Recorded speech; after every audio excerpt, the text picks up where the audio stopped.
Blackout.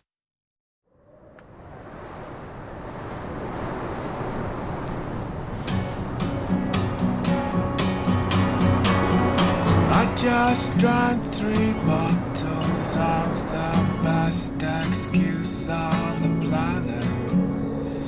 Going back to Camberwell to sign on land and shoplift. Lost my dog after I smoked something I knew I shouldn't have. Days that follow me, and I was following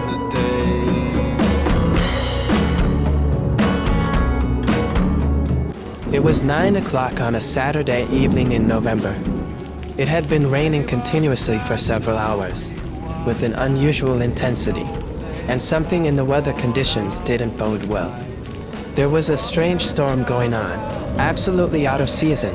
Gusts of wind whipped the walls of my villa and made the branches of the trees in the park whistle. The sky had turned black as usually happens in late August. There was thunder and lightning from a summer storm. But it was November 5th to be exact. Something was definitely not going right. Only later did I learn that these were the prodromes of the terrible flood that in a few hours would bring the provinces of Alessandria, Asti, Turin and Cuneo to their knees. The Po was about to overflow. My parents and my brother had all 3 gone out to a gala evening at the Rotary. My mother very elegant as always in a long Prada dress and a mink coat, leaving behind a refined trail of lily of the valley perfume. Not exactly the right night to hang out, but the meeting was in the hills, in a historic villa in the neighborhood, far from possible flooding, and an important guest was present, a world-famous heart surgeon whom my parents judged unmissable. Antonia, not inclined to that kind of meeting, had declined Michael's invitation and stayed to keep me company while I studied Aeschylus for the Greek exam the following week. Around 8 o'clock she had set the table in the kitchen, and we had eaten the dinner left warm by Teresa, who was away on her evening off. I hoped for her sake that her mysterious companion had taken her to safety. Poor Teresa. When she had learned of Saucepan's death, she had hugged me very tightly crying, aware of my pain, and had tried to console me with a spicy delicacy, arguing that allspice lifts morale. I had obeyed, but was baffled by that strange taste somewhere between pepper, ginger, and clove. Rather, it was her maternal presence that cheered me up. After dinner, Antonia had cleared the table. We had washed the dishes together, and she had begun to revise the notes for a lecture she was supposed to give on Monday morning, while I sitting on the sofa opposite in the living room underlined in the textbook the sentences that seemed more significant to me. There were no illusions between us, just a mutual desire to be together again, or so it seemed to me. After my dog's death she had become very kind to me, realizing that I needed sweetness, and I was deeply grateful for that. I think the Coefri are the most beautiful tragedy I have ever read, together with Hamlet, I said suddenly, more to myself than to her. You are right. Among other things, the juxtaposition is very appropriate because the character of Hamlet was modeled precisely on the precedent of the Aeschylean Orestes, full of doubts and uncertainties. And Simba, the son of the Lion King, too, don't you think? Yes, I think so. The Lion King was good. I loved it. Yes, it was beautiful. That incredible scene in which Orestes discovers that his mother doesn't care about his death. And then the ending, when he appears on the proscenium, begins his monologue and loses the thread, then picks it up again, sees the Furies, jumps off the stage screaming and runs away without being able to finish the speech. I think Aeschylus in that scene has touched one of the pinnacles of world poetry. I'm glad you think so. I too have always considered it a stroke of genius. This courteous, formal tone between us was completely new. It made me a little uneasy, but it was inevitable, given the circumstances, and I gladly accepted it. I started studying again. It had just been a fortnight since my dog's death, and I felt completely down. But being close to her, even simply sharing those literary emotions, gave me a sense of warmth and well-being. Suddenly there was a thunderous roar.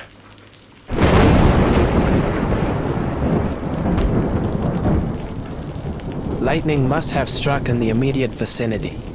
We both jumped, then suddenly it was dark.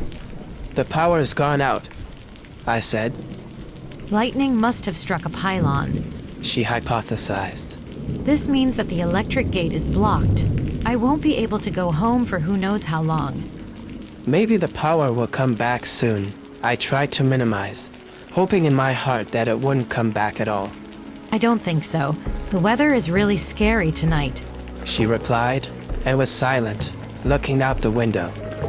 Sudden glares like gigantic flashlights illuminated the garden as day, snapping snapshots of the skeletons of trees whipped by the wind. Meanwhile, roaring thunders, interspersed with the dull background rumble of the upset sky, followed one another without stopping. The shutters flapped in the wind with violent whip cracks. She got up and ran to close all the ones on the ground floor, telling me to do the same thing upstairs. I obeyed. When I went down to the living room, it was pitch dark. You could only see flashes of light filtering through the cracks of the closed shutters. She sat back in her place. I did the same. Did you close them well? She asked me. Yes, I replied. And we didn't talk anymore.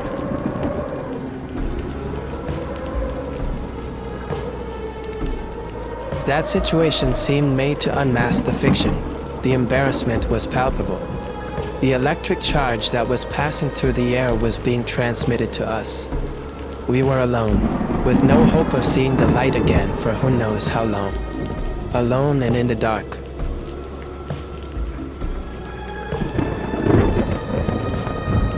I closed the book, now useless. I thought I could break the silence with some generic comment, strike up a conversation about the weather anomaly, but I didn't. Not even she tried to fill that void with circumstantial banality. She remained silently staring at her notebook. We could have looked for candles, a flashlight, but we didn't. Thus, in that silent and unreal immobility, at least 20 minutes passed, in which I felt my heart beating with ever slower and deeper beats, as if it wanted to stop for fear of disturbing the silence and what I perceived in it. In the dark, I saw her profile light up as day with every flash that filtered through the shutters. I always saw her still in the same position, absorbed in contemplation of the cover of her notebook. She didn't look for excuses to speak. She remained silent. It seemed to me that that silence could only be interpreted in one way, but I didn't dare believe it.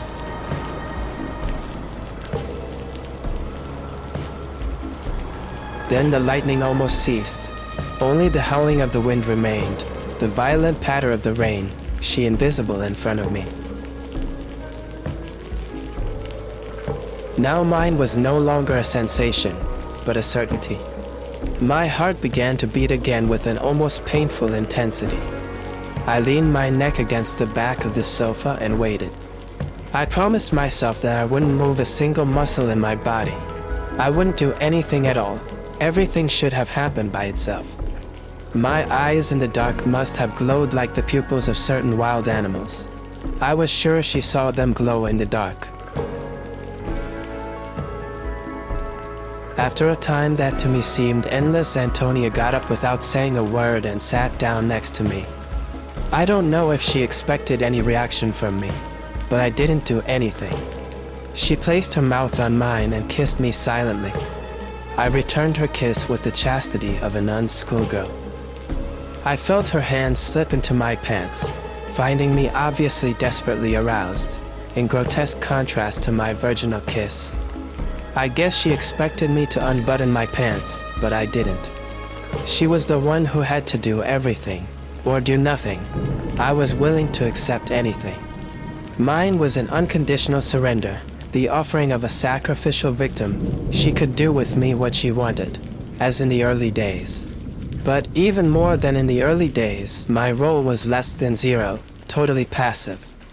I closed my eyes and let her do it in absolute abandon, without commenting, without sighing, without moaning, trying not to break with any sound the spell of that moment that I had believed to be unrepeatable.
In those minutes, I was able to measure the abyss that separated the sensations I felt with her from those I had felt with any other girl, bitterly realizing that it would have been the same with no one else. No, never again. As I came, I felt a brutal and violent pleasure, as always with her, and at the same time an unspeakable, excruciating, acute pain, which made me moan more like the agony of a dying man than the sigh of a lover. Without even realizing it, my face was flooded with tears. They flowed without restraint. I could not hold them back in any way. My chest contracted in convulsive sobs. I felt completely desperate. She wasn't surprised. It was as if she had foreseen it, perhaps even wanted it. I suspected that hers had even been a maneuver between the pedagogical and the therapeutic. She stroked my hair for a few minutes, keeping my head resting on her chest and cradling me lightly. Then she said, "Do you see, Emmanuel? We can't do it anymore. It hurts you too much." I shook my head. That's not what hurts me. It's everything else, everything. It's all bad for me. "I know," she replied softly. "Antonia," I said, trying to suppress my sobs, "I can no longer feel pleasure without feeling terribly guilty. I feel like I don't deserve it. I feel like I should be dead. How do I live like this? How can I do?" She hugged me. "You are not to blame, Emmanuel. You have done everything possible for your dog and made him happy. You have to resign yourself to the fact that we are not the ones who decide the games, but someone higher up. We don't know who he is or why this happens. We can't judge him. But we are not the culprits. It is not you who wanted this evil." I was unable to answer. A knot was strangling me. I wanted to tell her that I didn't give a damn if I hadn't wanted to, because I had done it anyway, as had happened with my grandfather, and that made it doubly incomprehensible to me. But I feared she would reply that this was subject for a tragedy by Sophocles, and I had no desire to talk about literature in a moment of such deep and utter despair. When I was able to speak, I said to her, "It's not you who hurt me, Antonia. Indeed, you make my life a little more bearable. Thank you for being there." She hugged me again and replied, "I'm happy if I can comfort you, Emmanuel. But what has just happened should make you understand that this is not your path. Sex with me hurts you. It brings back moods that you have to forget now, for your own good." "What is it that I should forget for my own good?" "What made you feel good in the past and now makes you suffer." "You mean my adolescence?" "Not your adolescence. You're still very young. Let's say that phase of your life." I smiled bitterly. I was a kind of Adam in Eden before the original sin. Now innocence is lost. It's all lost. "Not all is lost, Emmanuel. Only that small part of your existence is lost, but you have the whole life to live. You will have other experiences. You will like many. You have to look ahead. With me, you can only look back and the past hurts you. You have to go other ways." "What other ways?" "The ones that life will put in front of you from time to time. Right now, you just have to take one step after another with holy patience. without being in a hurry, until you find your way. I thought I'd already found my way. It's not like that, and what just happened proved it to you. I felt a little irritated. But what did it prove to me? I don't know how to tell you anymore, Antonia. You're not the problem. It's me who can no longer experience sex without being devastated by remorse. It's not that with another girl or another man it would be different. But I think so. Anyway, you have to try for your own good. For my fucking good. I only want your good, do you understand? No, I don't understand at all. I just told you that your presence is the only thing that comforts me. But obviously you're not listening. Your presence, not sex. I didn't ask you for sex. You are right, sorry. You don't have to apologize. It was very nice. It's me that just can't take it anymore. It makes me sick. And if it's sex that hurts me, I'd rather give up sex than you. You don't have to give up on me. I will always be by your side like an older sister. I don't need older sisters. I already have a brother. As a friend, if you prefer. I love you, Antonia. I do not need sex to love you. These words exploded from my mouth like the cork of a champagne bottle. They hit her in the stomach. I felt her diaphragm contract. I had been imprudent, but the truth had to be told.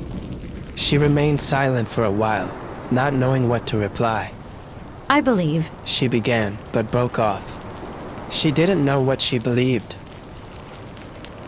The wind howled loudly among the pines in the park, bent them almost to the ground, like taut arches. I didn't give her time to pick up the thread of the conversation. Tell me you love me too. Tell me. Because it's the truth, you know. She kept silent. Tell me, I repeated. At that moment the light came on again. We looked at each other, as if waking up from a dream. She blushed a little, moved away from me, straightened my trousers and tucked my sweater back in place with motherly gestures. You feel better? She asked me affectionately. No, I replied in a hostile tone. You need to go to sleep. A good night's sleep will put you back on track. Such banality, uttered at that moment, could have only one meaning. Antonia couldn't wait to distance herself from me and from what had just happened. I almost looked at her with hatred. She pretended not to notice, gathered her things, kissed me on the forehead, left the house, diving into the storm without hesitation, and ran to her small car. A few minutes later I saw her come out of the gate of the villa.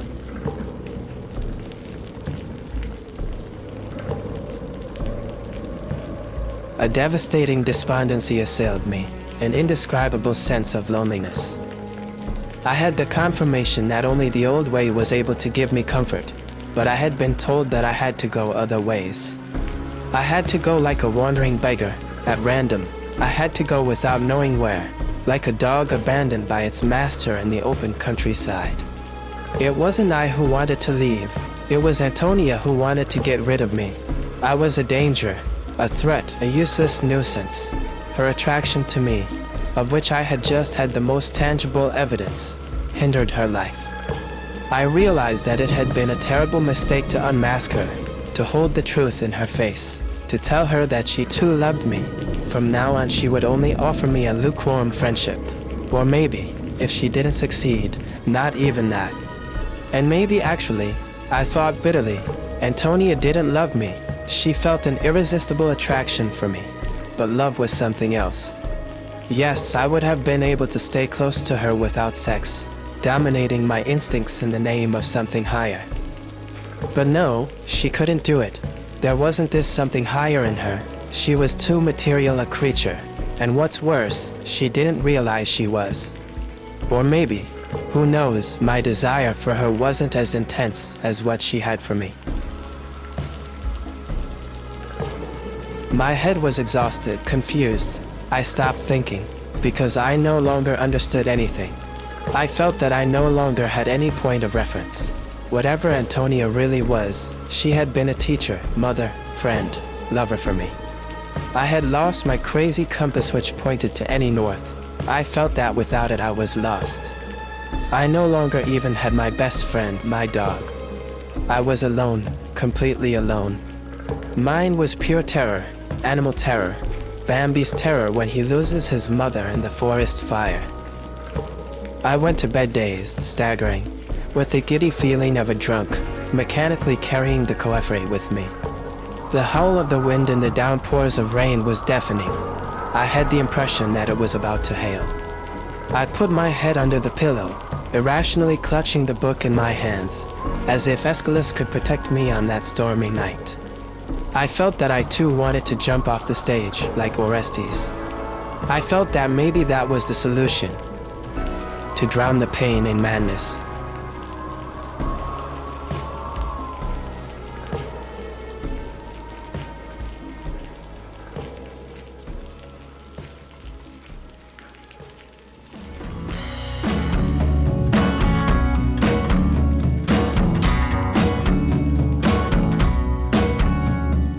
Neighbors said though we were dead, we only slept 1 hour a night. Working jobs that we both hate to buy some shit we don't need.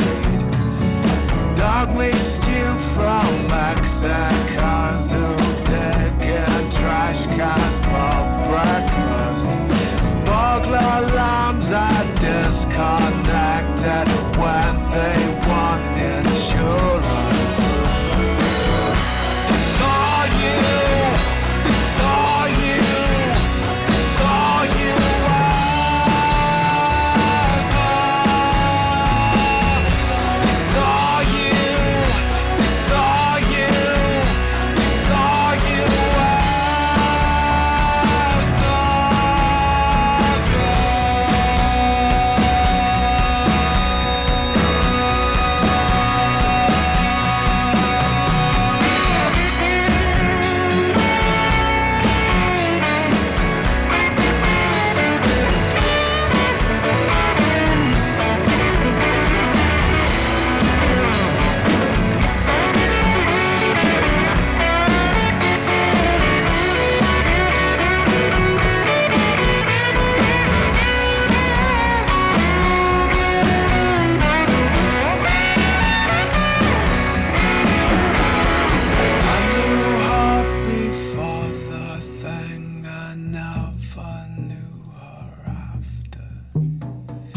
don't like too much noise, and I don't really like the weather. Changed my name to John Coltrane, cause no one took my phone calls. Best times are always the ones that you just walked away.